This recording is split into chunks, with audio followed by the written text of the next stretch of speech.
Friends, welcome to Magnificent Learning. So जिवें कि तुहानूं पता है क्लर्क दी वैकेंसीज आउट हो चुकियां ने, है ना। सो टोटल वैकेंसी अपने को हैगियां ने 2374। सो इस वीडियो दे विच आपां तुहानूं पूरी जानकारी देवांगे। सो पूरी वीडियो नूं कंप्लीट देखना। एंड अलग अलग डिपार्टमेंट्स दे विच इन्हां ने वैकेंसीज नूं मैंशन किया होया है कैटेगरी के अकॉर्डिंग। सो एक बार तुसीं जरूर चैक कर लिओ। एंड ये जिहड़ा एडवरटाइजमेंट है ना, जिवें कि 23 अक्तूबर नूं आया। एंड नाल ही ऑनलाइन अपलाई करन दी शुरुआती मिति हैगी है 23 अक्तूबर। 23 अक्तूबर तो तुसी ऑनलाइन अपलाई कर सकते हो। सो लास्ट डेट हैगी है 18 नवंबर, है ना। 18 नवंबर शाम 5 बजे तक तुसी जिहड़ा अपलाई कर सकते हो, है ना। सो फीस भरन दी आखिरी मिति भी दिती हुई है 23 नवंबर। सो तुसी अपना जिहड़ा फॉर्म हैगा है बहुत ही केयरफुली भरना है, क्योंकि इन्होंने कहा भी कोई भी करैक्शन बाद दे विच नहीं होएगी। सो ये इंपॉर्टेंट है, अगर तुसी किसी तो भरवा रहे हो, है ना, या फिर खुद भर रहे हो, तो चंगी तरह एक बार चैक करके फिर ही फॉर्म नूं जिहड़ा तुसी लॉक करना है, ठीक है।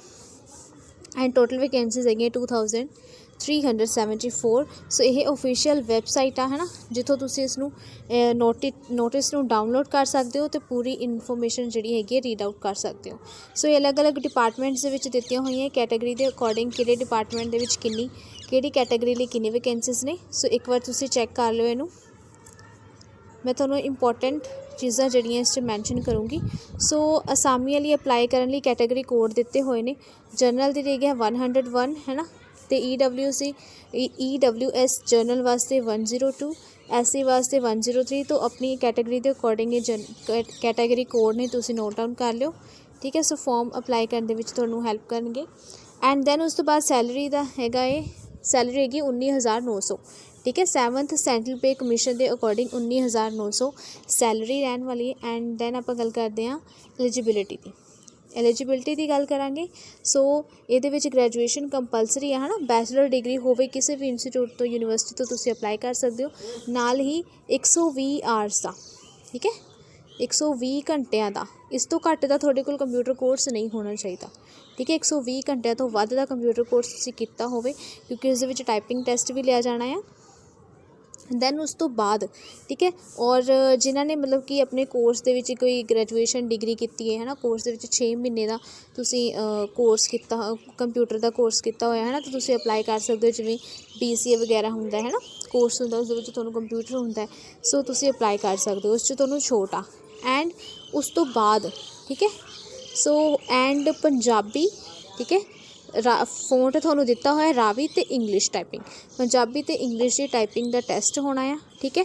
और ये कॉम्पीटेटिव एग्जाम भी होगा, ठीक है। एंड 10th लैवल तो तुसी पंजाबी पास की होवे।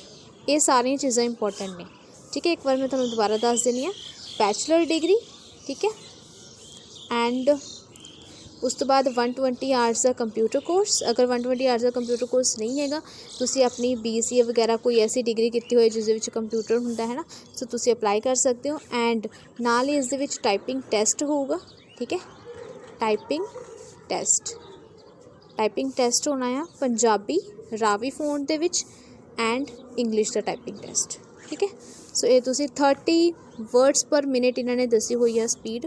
एंड कॉम्पीटेटिव एग्जाम होना है, ठीक है। तो 10वीं दे विच तुसी +2 दे विच पंजाबी पास की होवे, ठीक है।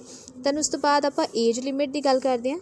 सो एज दे विच इन्होंने 18 साल तो घट तो 37 साल तो वध नहीं होनी चाहिए, ठीक है। 18 साल तो घट 37 साल तो वध नहीं होनी चाहिए। पर जिहड़े पंजाब राज के अनुसूचित जाति ते पछड़ी श्रेणी के वसनीक उम्मीदवारों की वध तो वध उम्र जिहड़ी हैगी 42 साल दिती हुई है।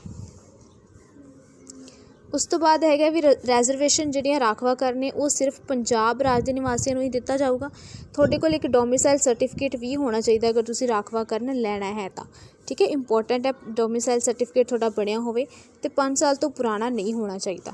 ये गल नूं तुसी ध्यान च रखना है, तो अपना रीन्यू करवा लिओ। दैन उस तो बाद फीस संबंधी हैगा आ, ठीक है। जनरल कैटेगरी के लिए हैगी 1000 एंड SC BC EWS वास्ते हैगी 250 एंड एक्स सर्विसमैन वास्ते 200 तो हैंडीकैप्ड वालियां वास्ते हैगी 500, ठीक है। सो उम्मीदवार द्वारा एक बार अदा की फीस किसी भी स्थिति में वापस नहीं होएगी, सो रिफंड नहीं होएगा, ठीक है। तो ध्यान नाल भरियो अपना, पहले नोटिफिकेशन चंगी तरह रीड आउट कर लो। सो इस दे विच ऑब्जेक्टिव टाइप थोड़ा टेस्ट होएगा एक, ठीक है। सो जेड़े भी कैंडीडेट ਇਸ ਦੇ ਵਿੱਚ 40% ਮਾਰਕਸ ਅਚੀਵ ਕਰਨਗੇ। ਠੀਕ ਹੈ, यानी कि 100 नंबर का टैसट आ। सो 40 मार्क्स अगर आ जाते इस तो वध आ जाते हैं तो थोनों फिर ही टाइपिंग टैसट वास्ते बुलाया जाएगा। अगर 40 तो घट आते हैं तो थोनों टाइपिंग टैसट वास्ते नहीं बुलाया जाऊगा। ठीक है, सो ਜਿਹੜੇ 40% ਤੋਂ ਉੱਪਰ ਮਾਰਕਸ ਲੈਣਗੇ ਉਹਨਾਂ ਕੈਂਡੀਡੇਟਸ ਨੂੰ ਟਾਈਪਿੰਗ ਟੈਸਟ ਲਈ ਬੁਲਾਇਆ ਜਾਏਗਾ। ਅੰਗਰੇਜ਼ੀ ਅਤੇ ਪੰਜਾਬੀ ਦਾ ਟਾਈਪਿੰਗ ਟੈਸਟ ਲਿਆ ਹੋਏਗਾ। ਠੀਕ ਹੈ, 30 ਸ਼ਬਦ ਪ੍ਰਤੀ ਮਿੰਟ ਦੀ ਸਪੀਡ ਨਾਲ ਟਾਈਪਿੰਗ ਟੈਸਟ ਲਿਆ ਜਾਵੇਗਾ। ਠੀਕ ਹੈ, ਸੋ ਪੰਜਾਬੀ ਦੇ ਲਈ ਤੁਸੀਂ यूनीकोड कंप्लेंट फोंट रावी, ठीक है, रावी विच लिया जाएगा थोड़ा जिहड़ा पंजाबी दा टाइपिंग टैसट। तो टाइपिंग टैसट नूं क्वालीफाई करना बहुत ही ज़्यादा इंपॉर्टेंट है। ठीक है, सो टाइपिंग टैसट हो गया थोड़ा है ना। सो वो हो गया, उस तो बाद तुहानूं काउंसलिंग लिए बुलाया जाएगा। दैन उस तो बाद थोड़ी सिलैक्शन हो जाएगी। अगर थोड़े मान लो 2 कैंडीडेट है उन्होंने बराबर अंक आते तो थोड़ी जन्म मिति नूं देखा जाऊगा है ना, जिहड़ा ज़्यादा एज का होएगा उन्होंने प्रैफर किया जाऊगा। अगर एज भी बराबर होंदी है तो उस तो बाद थोड़े परसेंटेज देख लैणगे है ना, अकैडमिक परसेंटेज। तो अगर वो भी नहीं काम चलता फिर थोड़ी 10th की जिहड़ी मैट्रिक लैवल के अंक ने उन्होंने देख के ही डिसीजन लिया जाएगा। उस तो बाद हैगा है सो मल्टीपल शिफ्ट्स दे विच भी आयोजित हो सकती है थोड़ी जिहड़ी हैगी है ਪ੍ਰੀਖਿਆ। ਐਂਡ ਉਸ ਤੋਂ ਬਾਅਦ ਹੈਗਾ ਲਿਖਤੀ ਪ੍ਰੀਖਿਆ ਅਤੇ ਟਾਈਪਿੰਗ ਟੈਸਟ ਲਈ ਰੋਲ ਨੰਬਰ, ਸਿਲੇਬਸ ਅਤੇ ਹੋਰ ਜਾਣਕਾਰੀ ਇਹ ਤੁਹਾਨੂੰ ਇਸ ਵੈਬਸਾਈਟ ਤੋਂ ਮਿਲੇਗੀ। ਸੋ ਤੁਸੀਂ ਵੈਬਸਾਈਟ ਨੂੰ ਚੰਗੀ ਤਰ੍ਹਾਂ ਚੈੱਕ ਕਰਦੇ ਰਹਿਣਾ ਆ। ਅੱਗੇ ਅਪਲਾਈ ਕਰਨ ਦੀ ਵਿਧੀ ਦੱਸੀ ਹੋਈ ਹੈ, ਇਸ ਨੂੰ ਵੀ ਤੁਸੀਂ ਚੰਗੀ ਤਰ੍ਹਾਂ ਰੀਡ ਆਊਟ ਕਰ ਲਿਓ। ਇਹ ਅਫੀਸ਼ੀਅਲ ਵੈਬਸਾਈਟ 'ਤੇ ਜਾ ਕੇ ਤੁਹਾਨੂੰ ਲਿੰਕ ਮਿਲੇਗਾ, ਉੱਥੋਂ ਜਾ ਕੇ ਤੁਸੀਂ ਜਿਹੜਾ ਅਪਲਾਈ ਕਰਨਾ ਹੈ 23 ਅਕਤੂਬਰ ਤੋਂ ਲੈ ਕੇ 18 ਨਵੰਬਰ ਤੱਕ ਸ਼ਾਮ 5 ਵਜੇ ਤੱਕ ਤੁਸੀਂ ਅਪਲਾਈ ਕਰ ਸਕਦੇ ਹੋ। ਠੀਕ ਹੈ, ਸੋ ਯੂਜ਼ਰ ਨੇਮ ਅਤੇ ਪਾਸਵਰਡ ਨੂੰ ਤੁਸੀਂ ਸੰਭਾਲ ਕੇ ਰੱਖਣਾ ਹੈ। ਉਸ ਤੋਂ ਬਾਅਦ ਤੁਹਾਨੂੰ ਲੌਗਇਨ ਕਰਨ ਦੇ ਵਿੱਚ ਹੈਲਪ ਮਿਲੂਗੀ। ਠੀਕ ਹੈ, ਸੋ ਤੁਸੀਂ ਜਿਹੜੀ ਹੈਗੀ ਹੈ ਫੀਸ ਵੀ ਕਰ ਸਕਦੇ ਹੋ ਪੇ ਨੈੱਟ ਬੈਂਕਿੰਗ, ਕ੍ਰੈਡਿਟ ਕਾਰਡ ਜਾਂ ਡੈਬਿਟ ਕਾਰਡ ਤੋਂ।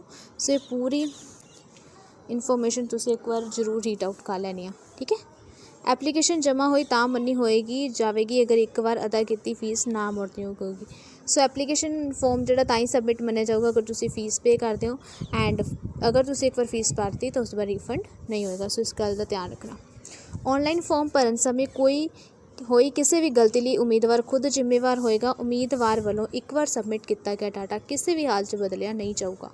ਠੀਕ ਹੈ, ਸੋ ਇਸ ਗੱਲ ਨੂੰ ਧਿਆਨ ਰੱਖਣਾ ਹੈ। ਜਦੋਂ ਵੀ ਫੋਰਮ ਭਰਨਾ ਹੈ ਖੁਦ ਭਰ ਲਿਓ, ਚੰਗੀ ਤਰ੍ਹਾਂ ਭਰ ਲਿਓ। ਠੀਕ ਹੈ, ਔਨਲਾਈਨ ਅਪਲਾਈ ਕਰਨ ਸਮੇਂ ਜਿਹੜੇ ਲੋੜੀਂਦੇ ਸਰਟੀਫਿਕੇਟ ਨੇ ਇੱਕ PDF ਦੀ ਫੋਰਮ ਦੇ ਵਿੱਚ ਹੀ ਅਪਲੋਡ ਕੀਤੇ ਜਾਣ ਸਕੈਨ ਕਰਕੇ। ਠੀਕ ਹੈ, ਉਮੀਦਵਾਰ ਨੂੰ ਹਿਦਾਇਤ ਦਿੱਤੀ ਜਾਂਦੀ ਹੈ ਕਿ ਭਰਤੀ ਸੰਬੰਧੀ ਹਰ ਤਰ੍ਹਾਂ ਦੀ ਜਾਣਕਾਰੀ ਜਿਵੇਂ ਕਿ ਪ੍ਰੀਖਿਆ ਦੀ ਮਿਤੀ, ਸ਼ਡਿਊਲ, ਐਡਮਿਟ ਕਾਰਡ, ਪ੍ਰੀਖਿਆ ਕੇਂਦਰ ਦੀ ਜਾਣਕਾਰੀ, ਨਤੀਜਾ, ਮੈਰਿਟ ਸੂਚੀ, ਭਰਤੀ ਪ੍ਰਕਿਰਿਆ ਹੈ ਨਾ, ਇਹ ਜਿਹੜਾ ਹੈਗਾ ਇਹ ਵੈਬਸਾਈਟ 'ਤੇ ਅਪਲੋਡ ਕੀਤੀ ਜਾਊਗੀ। ਸੋ ਤੁਸੀਂ ਕਿਸੇ ਨੂੰ ਵੀ ਵਿਅਕਤੀਗਤ ਤੌਰ 'ਤੇ ਸੂਚਨਾ ਨਹੀਂ ਦਿੱਤੀ ਜਾਊਗੀ। ਸੋ ਤੁਹਾਨੂੰ ਖੁਦ ਹੀ ਜਿਹੜਾ ਹੈਗਾ ਇਹ ਚੰਗੀ ਤਰ੍ਹਾਂ ਵੈਬਸਾਈਟ ਨੂੰ ਚੈੱਕ ਕਰਦੇ ਰਹਿਣਾ ਆ। ਠੀਕ ਹੈ, ਸੋ ਇਹ ਨਹੀਂ ਹੈਗਾ ਤੁਹਾਨੂੰ ਪਰਸਨਲ ਮੇਲ ਆਊਗੀ ਜੇ ਤੁਹਾਡਾ ਇਸ ਦਿਨ ਪੇਪਰ ਹੈ, ਨਹੀਂ, ਤੁਸੀਂ ਖੁਦ ਸਾਰੀਆਂ ਚੀਜ਼ਾਂ ਦਾ ਧਿਆਨ ਰੱਖਣਾ ਹੈ। ਠੀਕ ਹੈ, ਸੋ ਇਹ ਸੀਗਾ ਅੱਜ ਦਾ ਆਪਣਾ ਨੋਟੀਫਿਕੇਸ਼ਨ। ਸੋ ਤੁਸੀਂ ਇਸ ਨੂੰ ਅਪਲਾਈ ਕਰ ਲਿਓ। ਠੀਕ ਹੈ, ਅਗਰ ਤੁਹਾਡੀ ਐਲੀਜੀਬਿਲਟੀ ਹੈ ਤਾਂ। So thank you so much.